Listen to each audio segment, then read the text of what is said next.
What you are about to hear was never supposed to leave the vault. For decades, these documents were stamped with the highest level of Soviet secrecy.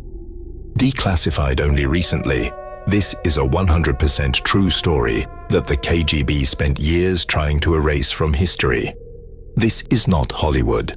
This is what happens when a totalitarian regime tries to cover up a nightmare. Welcome to Sverdlovsk. For decades, the world knew this city by only one rule: silence. This is Sverdlovsk, 1980.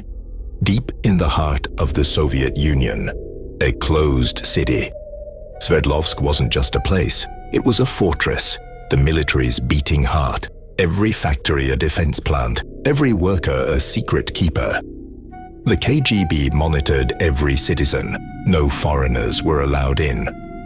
The official communist ideology stated that in this perfect, ordered society, certain crimes simply could not happen. Serial killers, they said, were a sickness only found in the capitalist West. But in the long winter of 1980, Sverdlovsk discovered its own monster. It began with Elena. She was 20, a student. She was found in the snow, a victim of unspeakable brutality. The evidence was clear, the patterns emerging. A sexual sadist was on the loose. But the militia, the regular police, were paralyzed. Their radios were monitored, their reports censored. If word got out that a monster was stalking a military stronghold, the KGB would roll in heads. Silence was more important than justice. So, the system did what it does best. It sought the appearance of order, not the truth. They needed a culprit.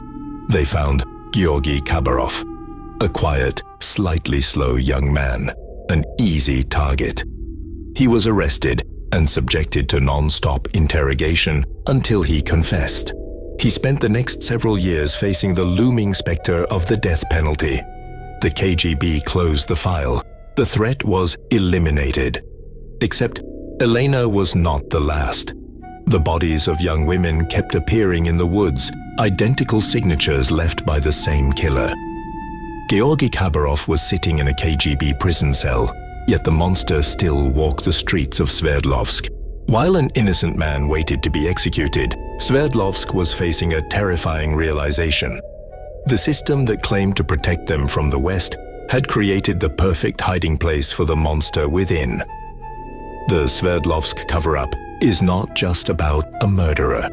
It is about a city paralyzed by its own secrets, and a government that valued a political illusion over human life.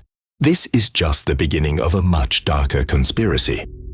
If you want to see part 2 and find out how this monster was finally caught and how an innocent man's life was saved, let me know. Comment the words "Want full story" below. If enough people drop this code, the next chapter drops next week. Don't forget to like and subscribe for more untold stories from behind the Iron Curtain.